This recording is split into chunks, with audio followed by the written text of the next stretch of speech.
The views expressed and the opinions given by the individual host, guest, random reptoid, or chupacabra may not necessarily reflect those of AM 950 Radio, its affiliates, or its sponsors.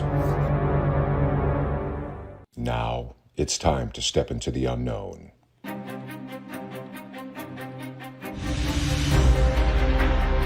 There are things people experience but never talk about. A shadow moving in the corner, flickering of the lights, a disembodied voice. We invite you to talk with us. Share your story, share your experience, because this isn't just your story, this is our story. This is Ghostbox Radio with Greg Bakken. And this is Ghostbox Radio on AM 950, where every night we talk about the paranormal, ufology, Bigfoot, and so much more. My name is Greg Bakken. Thank you very much for joining me tonight. It's a very exciting day today because, first of all, we're going to have a show coming to town here, which is going to be very exciting. I can't wait to talk about it. I got a great guest on tonight that I can't imagine anyone not knowing who I have on tonight. It's going to be a fantastic conversation, and I'm just going to get right to it because we don't have a ton of time with him, but I want to make the best of it as much as possible. You know, our guest tonight was with over 30 years of experience researching the unknown. Dustin Perry brings exciting and positive lectures about the paranormal all across the country as a part of television's Ghost Hunters International, and appearances on Destination Truth and Ghost Nation. Dustin has traveled the world over looking for answers and expanding his understanding of the unseen realm. Now, Dustin's going to be here on April 3rd at 8 p.m. at the Fitzgerald Theater and doing a show called Ghosts Do You Believe? We want to talk about that today, amongst other things. You can go ahead and get tickets. I highly recommend you do. I'm going to be there. I'm looking very much forward to it. Go to ghostsdoyoubelieve.com. Get your tickets. Dustin, welcome to Ghostbox Radio. Thanks so much for having me, Greg. Happy to be here. Well, thank you very much. And boy, you know, first of all, I got to say, I looked at your schedule for the show, and it's a grueling one. I'm not going to lie. I think that it's because you're gonna. Every day, starting I think April 2nd onward, for a little while, you are just traveling the Midwest and just checking out and going to these great locations. But gosh, that has to be hard. It is. Life on the road is a challenging one, but it's honestly the only one I've known for so many years, you know. And between traveling with the shows and the lectures and the events, it's very rewarding. It can be very grueling. I'd be honest with you, man. I slept 15 hours last night because I had a trip to Iowa just this past weekend, and I didn't sleep for 36 hours due to flight issues, this, that, and the other. Like, I landed and I had to go do the gig. You know, I had to stay up to 2:30 in the morning investigating with the people that came to the show. And so it was quite the thing, but that's what we do. And with the Ghosts You Believe tour, we got 36 stops, 2 of which are up in Canada, and we're going to be traveling down the road, man. Yeah, man, that is great. I'm really excited, and I know you've been to Minnesota before. I mean, I used to go to the big Paracons, and I don't know if you've been around much lately or down in the cities, because that was up in Mahnomen, Minnesota. But the Fitzgerald, that's quite the theater. And you know, when you go into these locations, are you thinking to yourself, you know, like, I'd love just to investigate it, let alone do a show there? It's always nice to have opportunity to visit such places, and theaters are great because, you know, they're notorious for their ghost stories and everything. So it's a great opportunity to be able to kind of learn a little bit about each theater. And although I can't do a full, you know, investigation, obviously, I am going to incorporate some stories from each venue, from each theater, into the program every night. So every time you see me in a new theater, there'll be some new stories to share. Just a couple of things, because I want people also to be aware and thoughtful of the venue that they're coming to, because there's more there than just the performances that happen. And I think by sharing some of those backstage stories that the actors and the actresses and the set people experience on a regular basis, I think that's a nice added bonus for the theater goers to know, hey, like, I've come here to see, you know, Phantom of the Opera. I've come here to see Cats. I had no idea the place was haunted. And then you get to kind of make those stories come to life and keep the spiritual stories of those actors and actresses that maybe passed away and still visit there alive. I like the way that you're honoring the locations. It's, I mean, and it's a nice. I mean, I feel like it fits very much into what you do, who you are, and what the whole kind of purpose of Ghost Hunters is as well. I mean, there is just a lot of respect in general.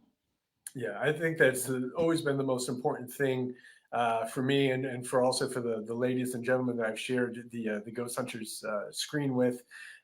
We always want to be thoughtful of what could be causing hauntings that may not be of a paranormal origin or a spiritual origin, but we always want to be respectful of those that have asked us to come in to do the investigation, respectful of the location itself, and of course respectful of the spirits that are there.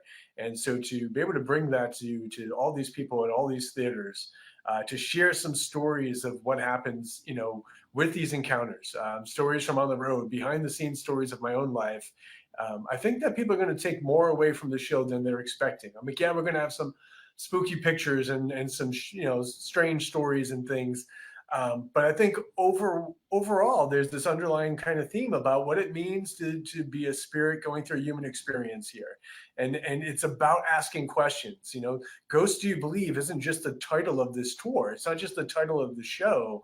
It's me wanting you to prompt more questions about this life, about the afterlife. What happens when we die? Where do we? Am I ever going to see grandma again? Like, ask these questions. It's important to do so because I feel we're so distracted by this world. We're so distracted by the noise of this world, the constant barrage of media, of social media, of advertisements, flashing lights, loud sounds. There's very little time to explore our spirituality and our spiritual selves. And I think we're doing a great disservice to ourselves, kind of wasting our time with things that don't matter and not spending time asking the questions about loftier ideas and things that are really important. I feel like too that there's a bit of a kind of a mental health check-in coming out to your show, in the sense that there are so many people, and you've run across them for the past 85 years that you've been on the air, and I had sorry, no, maybe not that long. Feels that way. It feels but I get it too quite a bit, where all people really want is to know that they are not alone, that the stuff that if they go to your show and they see what Dustin Perry's talking about, what he's experienced, and granted, I think it's going to be probably a little bit more extreme in a lot of cases, that what you've experienced, what some of us have experienced, but still, it's just the idea of like, I'm not crazy, I'm not alone. And look, this theater is full of people, and they all have the same. You can see that they're all tracking along with you as well.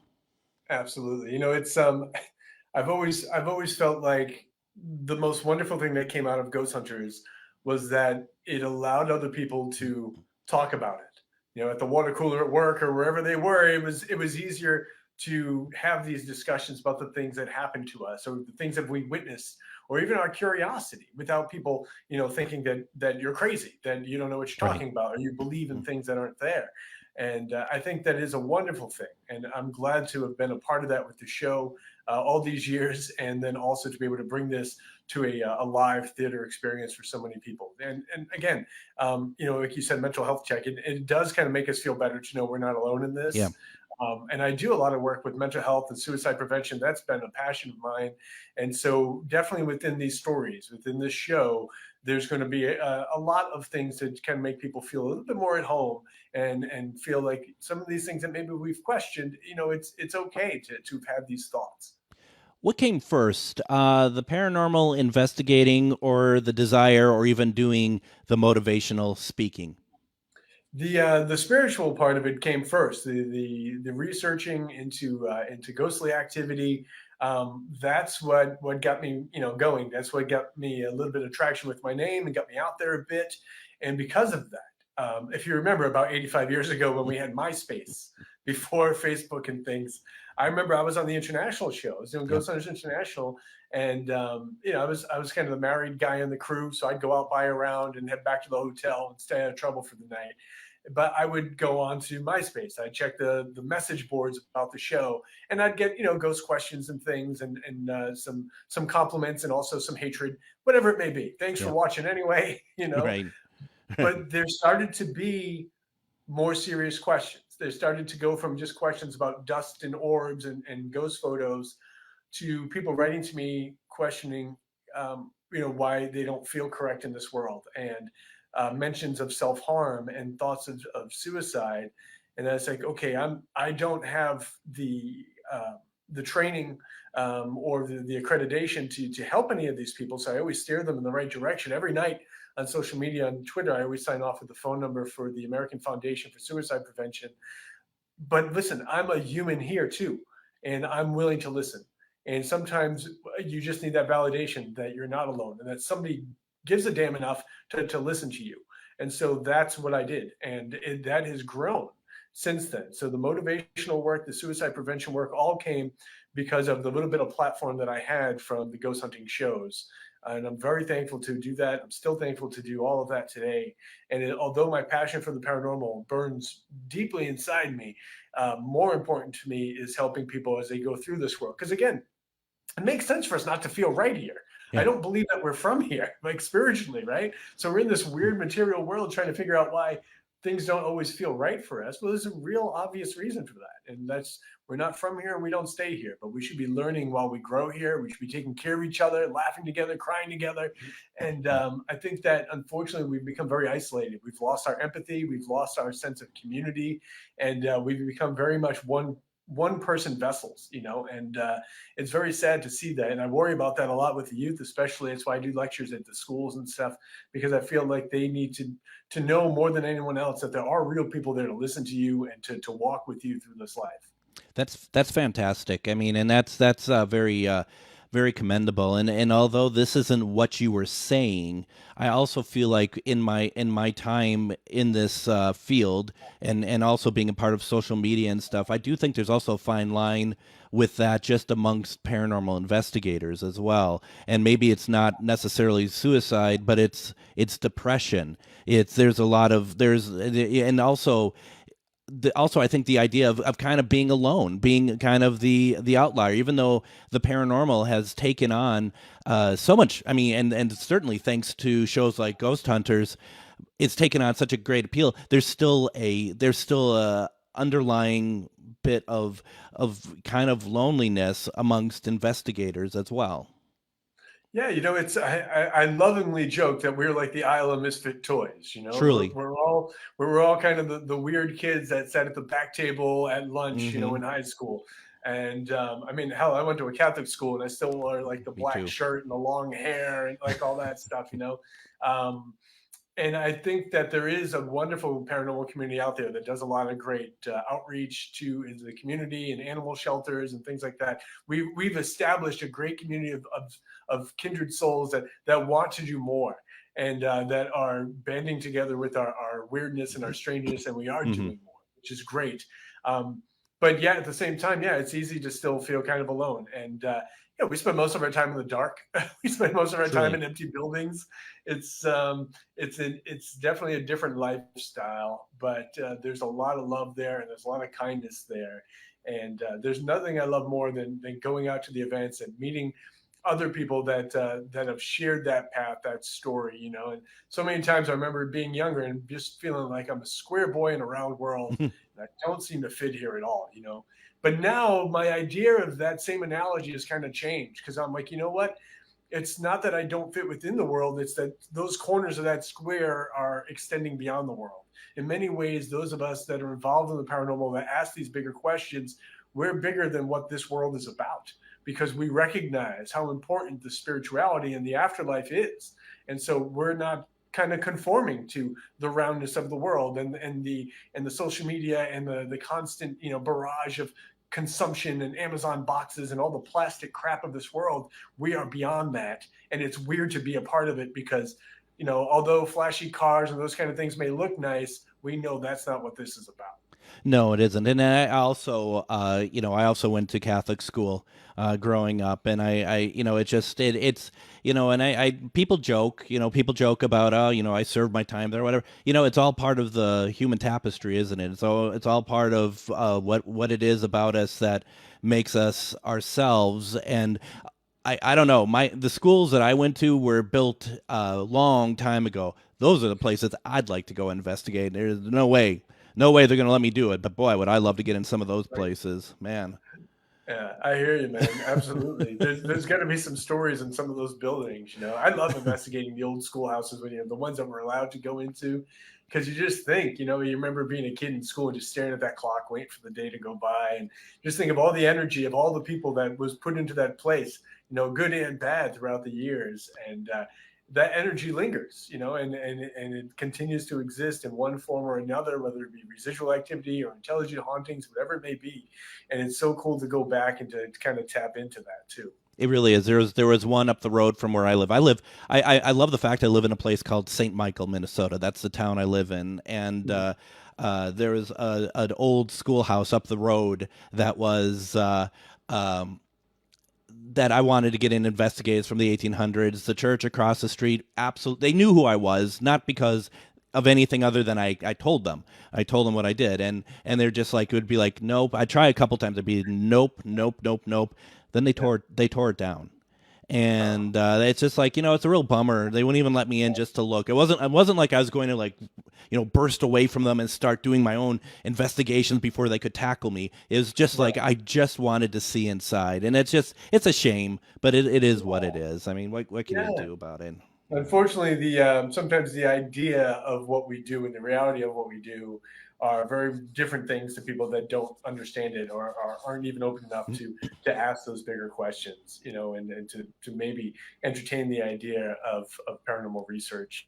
And it is, especially if they're going to demolish the place anyway. Like, what's the worst that could have happened? Right? Absolutely. I mean, apart from when I worship Satan when I go to do these things, but whatever. We don't talk about that on the air too often. Par for the course. Par for the course, right? I got to take a break. Can you stick around for one more segment? I'd be happy to. Absolutely. That'd be great. So we're going to continue our conversation with Dustin Perry. The show that's coming to town at the Fitzgerald Theater April 3rd at 8 p.m. Ghosts Do You Believe? You can get tickets at ghostdoyoubelieve.com. We'll be back with Dustin. You're listening to Ghostbox Radio on AM 950.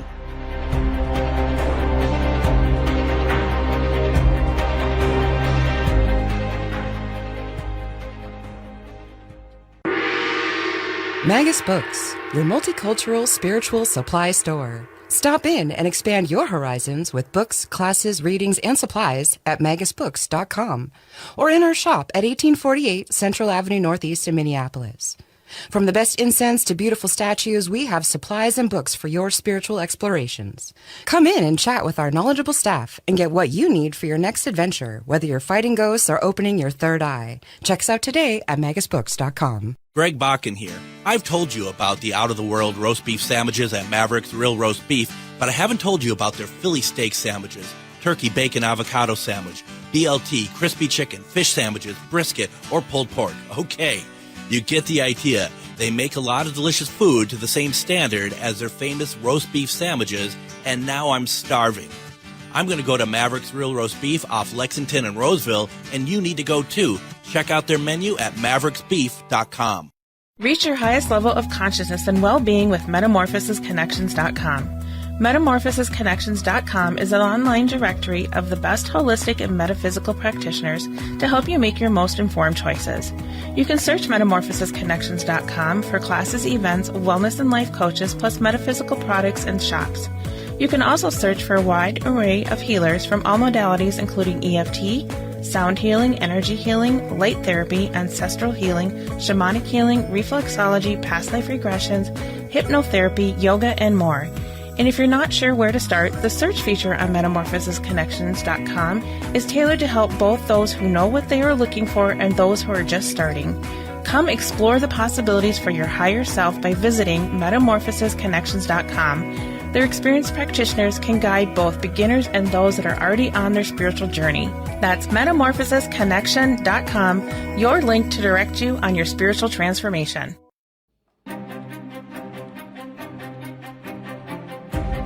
And welcome back to Ghostbox Radio on AM 950. My name is Greg Bakken. Thank you very much for joining me. Boy, we got a great show going on here. We got our special guest tonight, Dustin Perry. You may have seen him From the 85 years he's been on television on Ghost Hunters, Ghost Hunter International, Ghost Nation he's appeared on as well, Destination Truth. I mean, it's been great. And we're talking to him tonight because he's going to be in town April 3rd, and he's going to be at the Fitzgerald Theater with his show, Ghosts Do You Believe?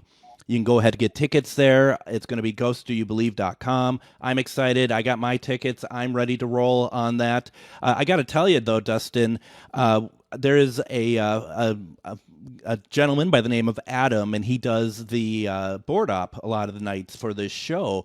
And he actually talks to you quite a bit on Twitter, it sounds like. His name is online. It's and I'm not trying to put you on the spot. I don't expect you to be like, oh, him. I mean, you may not know, but his handle is at Adam Hurley.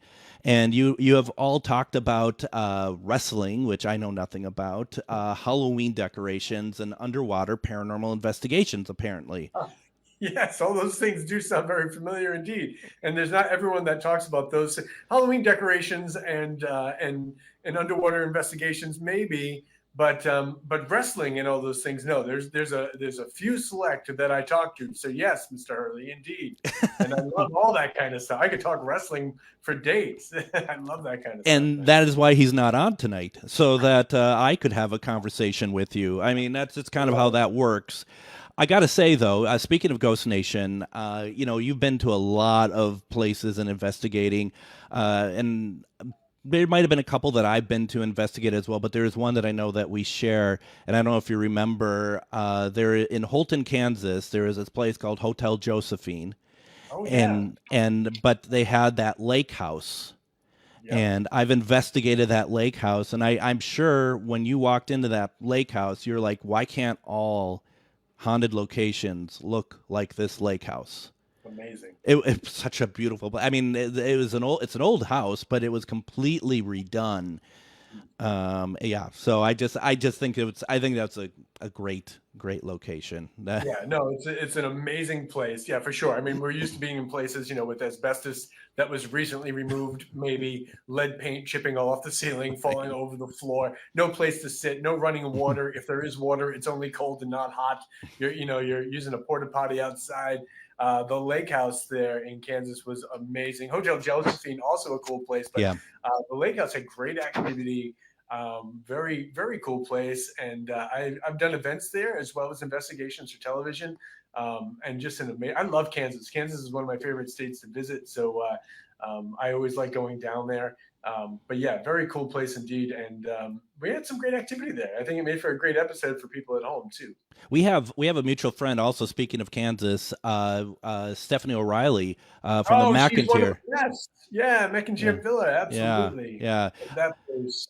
I think that's one of the best places of all time, in my opinion. Yeah, I think it gets overlooked a lot because people love the story of the Sally House, which is nearby. I will take, and I've done events at both. But I try to go back to McIntyre once a year because another place, like, why can't they all look like this? I mean, a beautifully furnished, amazing mansion in itself. Stephanie is such a great spirit, such a great soul. And she's there for most of the events, which is awesome because I've found, in all these years that spirits are very much more likely, rather, at least to come out and interact with somebody that they see there all the time. So having her there is a huge bonus. I'm going back there this winter. We're going to do a Victorian Christmas at McIntyre Villa. So that should be a great time. We'll go down there and sing some Christmas carols, tell some old spooky ghost stories, and investigate the place again. Yeah, we're going to be out there in May. And it's just coming up, and I try to do about once a year myself. It's there for folks that don't know, and we've had Steph on the show before, and we played some of the activity from the house. There's a lot of great places. There's a ton of great places. Up the road from me is the Palmer House. So I mean, there's a lot of great places, but the McIntyre is truly something very special. Yeah, it is a very special place indeed.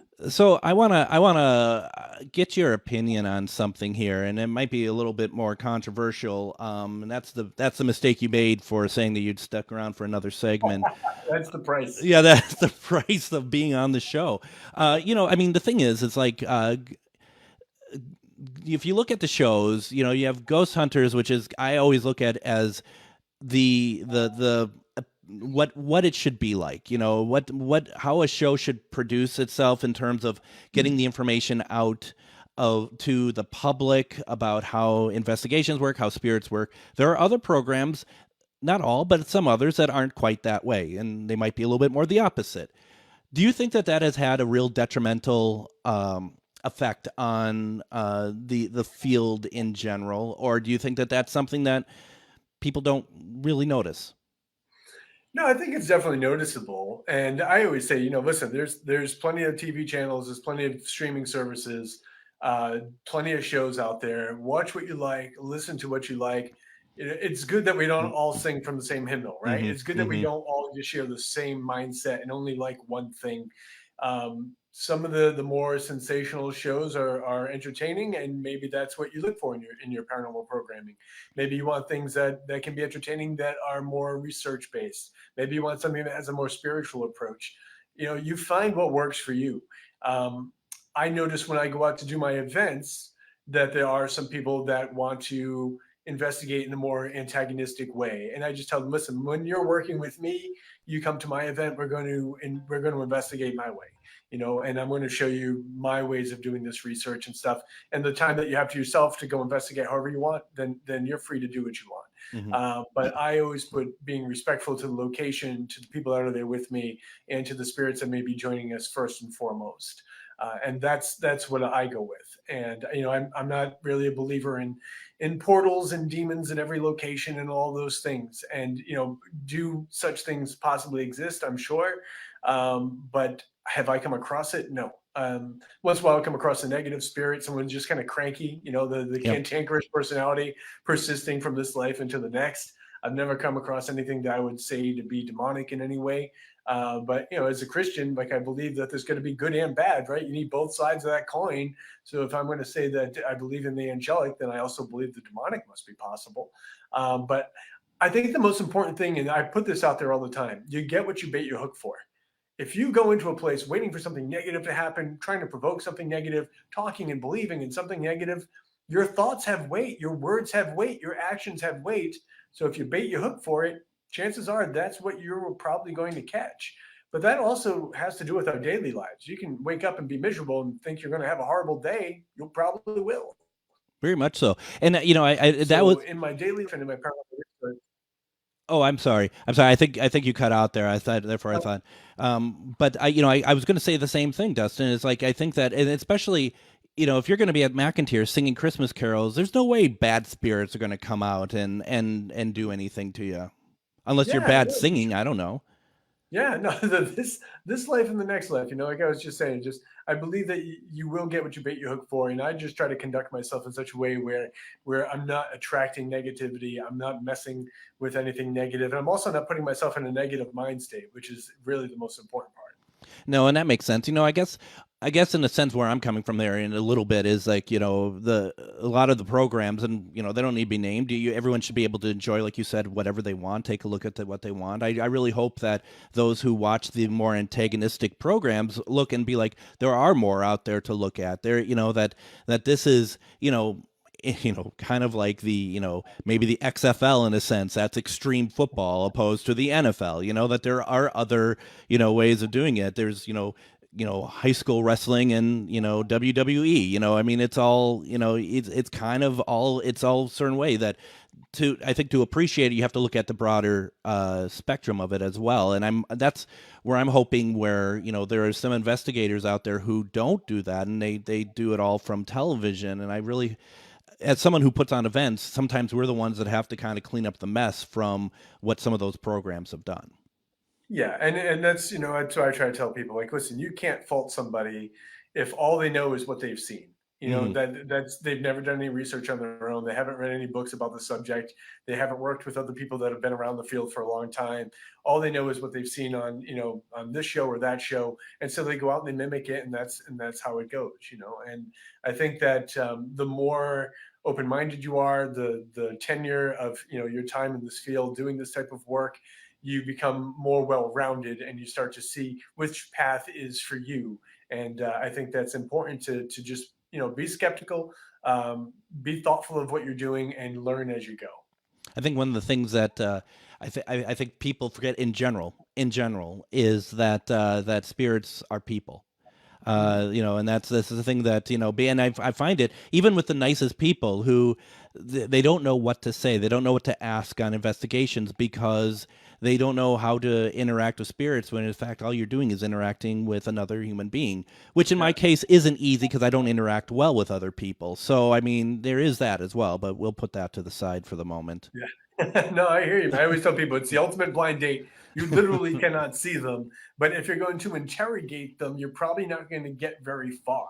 Yeah. Try to be knowledgeable about the people you're interacting with in the spiritual realm. Talk about things that they may be passionate about, they may want to talk about, and try to keep it positive.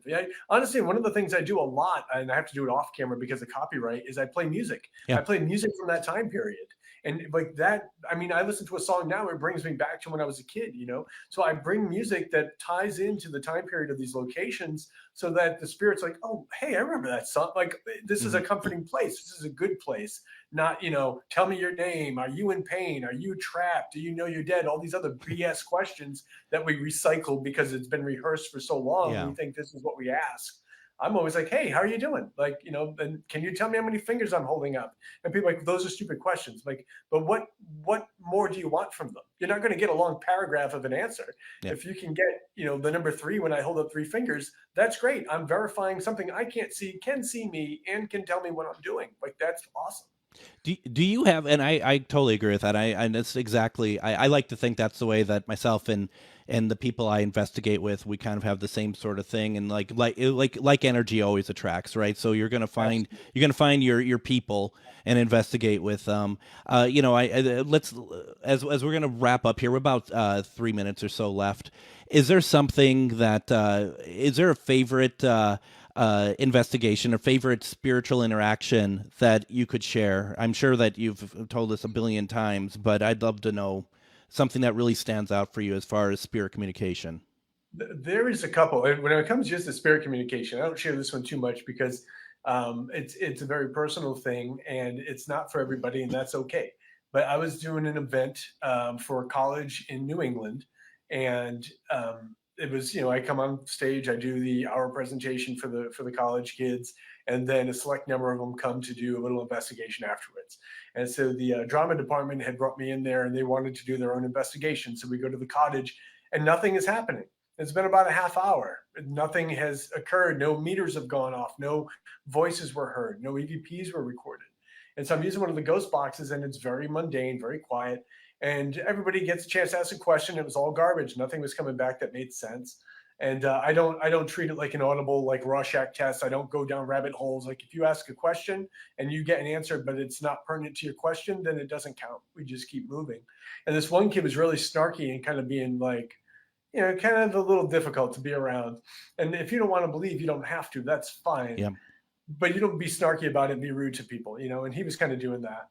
And so he finally asked his question, and he says to the box, he says, so like, what do you do in the afterlife? Like, do you have a job? And I swear to you, and this is very important to me, and again, I don't put one over the other. I believe all world religions to be different for each town, each location, different spirits, different skin colors, different tongues, one message, whatever that is. But this girl's voice comes through clear as crystal, and she says, hang out with Jesus Christ. And everybody gasps and looks at me, and I'm like, I'm sorry, would you mind repeating what you said? And this girl comes back and she's like, hang out with Jesus Christ. He's God's son. Gotta go. And then everyone's looking at me. I'm like, I've never had that name come through. I never asked those type of questions, like of religious or that kind of thing. And it was awe-inspiring. It was jaw-dropping, and it was clear as day. And the fact that she repeated it and then acted as if it was no big deal and that she had to leave. I was like, it was amazing. It was absolutely amazing. And I remember calling some of my friends in the field. I'm like, you're not going to believe what just happened. And I wish I had recorded it, but I was just there, like, doing the session with the kids. But it was the coolest dang thing. I love the idea too that sometimes you just don't record stuff. It's okay, right? Because it's what you just told me, the effect it had on you. That's what's important about it. Not like recording is nice, but not having it as a trophy either is also nice as well. Yeah, it's the experience, man. I'm not trying to prove it to anybody. It was the experience, and it was amazing. And I had one with Spirit Box many years ago. I mean, Spirit Box is my jam. I love it. And I real fast sounded like we needed to leave a Bible one weekend at a location. Came back the following weekend. Asked Spirit Box, were you happy that we left a Bible for you? And the response was, "The Lord is my God." And that the same thing, same sort of thing. You know, it's a real response, and absolutely wonderful. Once Love it, man. once again, the live show is called Ghost Do You Believe with Dustin Perry, and it will be April 3rd at 8 p.m. at the Fitzgerald Theater in St. Paul. You can get tickets at ghostdoyoubelieve.com. Once again, it's ghostsdoyoubelieve.com. Thank you, Dustin, for stopping in and chatting. This was really cool. Thank you so much. It's my pleasure, Greg. Thanks for having me on. I'd love it. Hopefully you can stop by sometime again. I'd be happy to. We can talk wrestling with your board out. That sounds great. Up next, I want to talk about Paranormal Location that is torn down in Kentucky. I'm also going to play some archival interview from the late Wanda Kay, who used to work at that location, known as Bobby Mackey's Music World. You are listening to Ghostbox Radio on AM 950. Greg Bakken here. Like you, I love good, fresh, delicious food. So I want to tell you about this treasure in Roseville called Maverick's Real Roast Beef. Maverick's has the best roast beef sandwiches I've ever had. Made fresh every order. Add fries or onion rings dropped in the fryer when ordered, and you have a winning combination. Maverick's Real Roast Beef has a lot more than roast beef, so check out their website, mavericksbeef.com, or check out their restaurant on Lexington in Roseville. In the heart of the Northeast, there lies a hidden beast, a dragon's lair at the crossroad, guarded by the maiden Mother Crone. A treasure trove of spells galore, discover incense, books, jewelry, and more. Just as the oracles foretold, this is where your mystery unfolds. As the shadows creep and the veil gets thin, do not fear what lies within. Magus Books is where your journey begins. Visit us at 1848 Central Avenue Northeast in Minneapolis, or online at magusbooks.com. Reach your highest level of consciousness and well-being with metamorphosisconnections.com. Metamorphosisconnections.com is an online directory of the best holistic and metaphysical practitioners to help you make your most informed choices. You can search metamorphosisconnections.com for classes, events, wellness and life coaches, plus metaphysical products and shops. You can also search for a wide array of healers from all modalities, including EFT, sound healing, energy healing, light therapy, ancestral healing, shamanic healing, reflexology, past life regressions, hypnotherapy, yoga, and more. And if you're not sure where to start, the search feature on metamorphosisconnections.com is tailored to help both those who know what they are looking for and those who are just starting. Come explore the possibilities for your higher self by visiting metamorphosisconnections.com. Their experienced practitioners can guide both beginners and those that are already on their spiritual journey.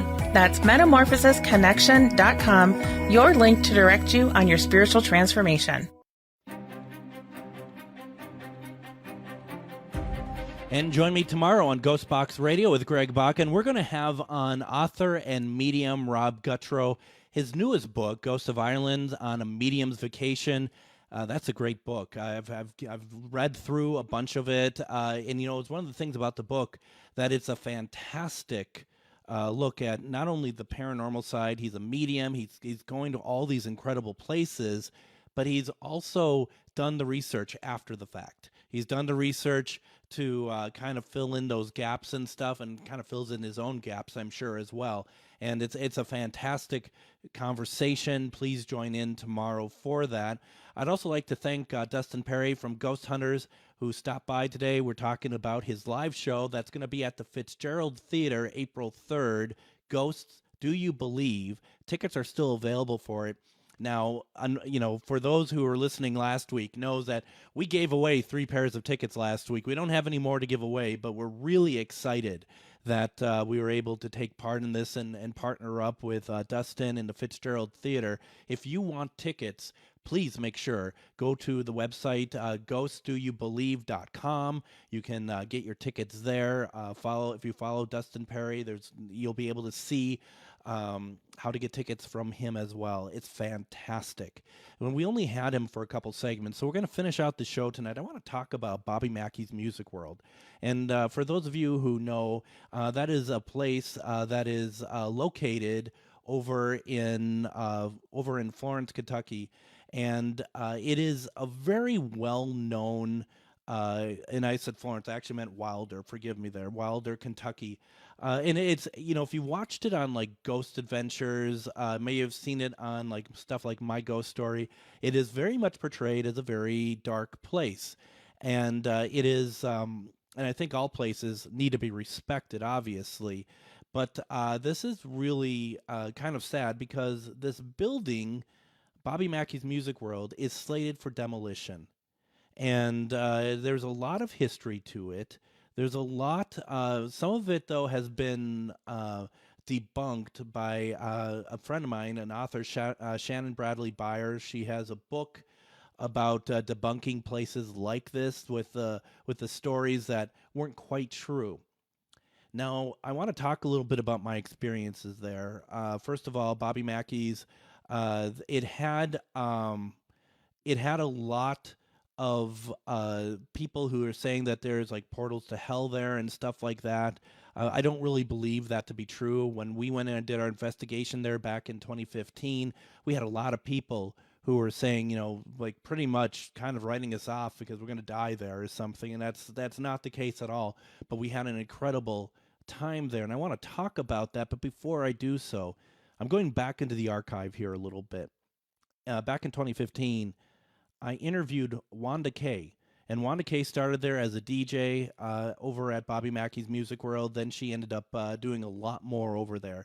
I want to play this excerpt from our interview from 2015 where she talks about different aspects of Bobby Mackey's Music World, and I think they're worth listening to.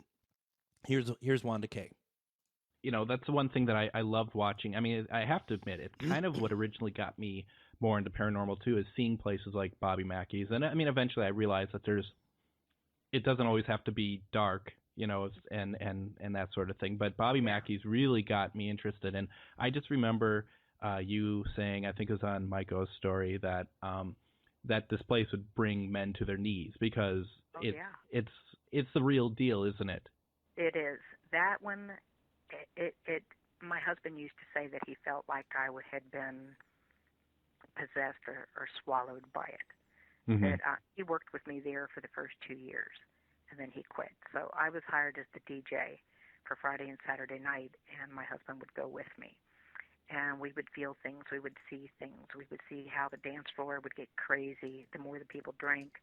I mean, we'd seen everything as musicians. We'd seen people shot on a dance floor. We'd seen people murdered. We've seen people get half naked for stupid reasons at different places we'd worked at over the years. But Bobby Mackey's was different. But that's what intrigued me. And I love the smell of old wood. I love history. And the place was loaded with it, and I had heard so much. But then I was realizing that some of the tour guides were twisting what little bit of the stories they knew, and I wanted the facts for myself. So I started spending more time in there. And the poor old building was so dilapidated and falling apart, I felt sorry for it. And nobody else was taking care of it. So I would ask Bobby, do you care if we paint the logo over here? Or if you're going to hire somebody to do this, can I do that? And so I'd try to fix things up. And then I started noticing black shadow figures all standing around me and watching me. And I got to where I loved the place, and I felt like I knew many of the entities that were in there. I came up with about 45 resident entities. Anything from Indians, children that were left over from the past, lots of mobster-type people that were in there, just numerous entities. And the entertainers, they were the ones that wanted to interact the most, and the children. But again, ever since I've been a kid, small children and animals have always been drawn to me. So it didn't surprise me that I had spirit children following me around too. But as time had went on, I realized I had to put up a wall. I couldn't let it consume me. Carl Lawson, that had been the caretaker there, was consumed with it. And it got to where he would beg to come into the building. Other people that had quit or been fired would come back. And I don't know since I've left, but I was there for 10 years, and I have not went back since I've left. And I don't have the urge to do that. I feel like I'm a lucky one that's gotten out, and it hasn't messed up my brain, it hasn't messed up my life, it hasn't messed up my family, and I'm content and want to leave well enough alone. One of the things I find very interesting about places, and I see it locally, and I hear about it too, is the idea of people being addicted to locations. Yes. And do you think you were addicted to the Bobby Mackey's music world? I honestly think that I was. I wouldn't have admitted that 4 or 5 years ago, but I will now. Yeah. And then Carl, he had an exorcism done on him, did he not? He actually had 2 done on him. 2 on? Okay. They did one inside the club, and then for whatever reason they thought they had to do this, I don't know. But one was also done on the Jerry Springer show. Oh, boy. Yeah. And he's no longer with us, right? He's not. Carl, I worked with him off and on for the 10 years we were there. Now, Carl, I say walk a mile in somebody's shoes before you go judging them. Mm-hmm. But he had a major drinking problem, and if we went through the things that he did, we may too. Sure. But it got to the point where Carl would go for weeks without eating solid food, without bathing or anything. He was consumed with the alcohol and consumed with wanting to be at Bobby's. And so Bobby would bar him from the club because of the alcoholism, to where he couldn't talk. He would slur, and you'd see slubbers, and like I say, you could smell him because they hadn't had a bath. Mm-hmm. But he just wanted to talk to the people so much and share his experiences. And we had lots of time to talk. And when I first wrote the Wicked They Walk book, there was quite a bit of things in there that Carl had shared with me that were his personal experiences about the building. But I had let Bobby Mackey review the book before I turned it loose to the public. And he told me that a lot of that was all fictitious stuff that had been made up. Well, by that time, Carl wasn't around anymore to really validate one way or the other. Sure. So I just took it all out to play it safe. But he'd always said there was so much that was really going on in that place that it stood true on its own and was very scary on its own, without people trying to enhance and exaggerate some of the stories that they were telling about the place and were writing about the place. So again, that's why I wanted to do the Wicked They Walk book, so that it was factual. And anything I couldn't find in writing someplace, in newspaper articles and things like this, birth certificates, death certificates, things to validate particular spirits, I would refer to that as a legend, because I don't want to go stepping on anybody else's toes. But if I couldn't prove it, it was a legend. Right. So it's very interesting. It's the first time I've heard that in a while. That interview was on September 23rd, 2015. I ended up going out to Bobby Mackey's myself with my friend Nicole. We did a web series, a paranormal web series. We went out to actually a Masonic lodge out in that area that Wanda got us involved with. But Bobby Mackey's, we were able to get in for about 4 hours. And so that was in October of 2015. Wanda Kay passed away in 2016. And that was a pretty big deal for me personally, because I only had really known her for less than a year, but she had been extraordinarily kind, and you could hear it in the interview that there's just a lot of great information that she had. If anyone's interested, that whole episode is up on my Patreon, patreon.com/Ghostbox Live, where I put a lot of my archive shows from the past 10 years up there. But boy, there is just a lot of information that place. And like I said, we got into Bobby Mackey's, And, there's some stuff that happened there. None of it dark at all. But we don't go into these places looking for it. The person who was there with us, kind of showing us around, she said, well, last night someone came in and got scratched down in the portal to hell, down in the basement. And that's because they were asking for it. We didn't ask for it. We actually went up to Carl's apartment, and we did a couple different sessions up there. And we ran into a sort of angelic figure up there. It wasn't Carl. Carl did not come through at all. But it was an angelic figure that was kind of protecting the location, kind of protecting everything that was happening around. And she said stuff, and I do believe that it was a she, and she asked us never to repeat it. Isn't that interesting? And I've never repeated it to this day. Some things are private, aren't they? They're not meant for everybody. But, I really wanted to take a moment. There's so much we could talk about that trip in general, but I really wanted to take a moment to kind of lament the loss of the physical building of Bobby Mackey's Music World. Now, this is almost a 10-year-old interview, and Wanda says herself in the video, in the interview, she's basically saying this place is falling apart. And that is true, and that's really a sad sign. So I mean, I don't think it's just somebody, like, I don't think Bobby Mackey himself is like, well, I've had enough of this place, just tear it down. I'm sure there are very good reasons for it. I'm sure there's a lot of reasons why this place is being torn down. It's just sad. It's just sad, and it's just one of those. This place is kind of a bit of a maze. To get down to the basement where the portal is, what they call the portal of hell, and you have to go outside the building and round down the back. It's a lot, and it's just going to be a shame that is going to be gone now. But that is how these things work, and that's why support your places around you that offer paranormal tours or whatever else, because honestly, you don't know how long these things last for. Most of these places aren't in great condition. You look at something like McIntyre Villa, it's in pristine condition.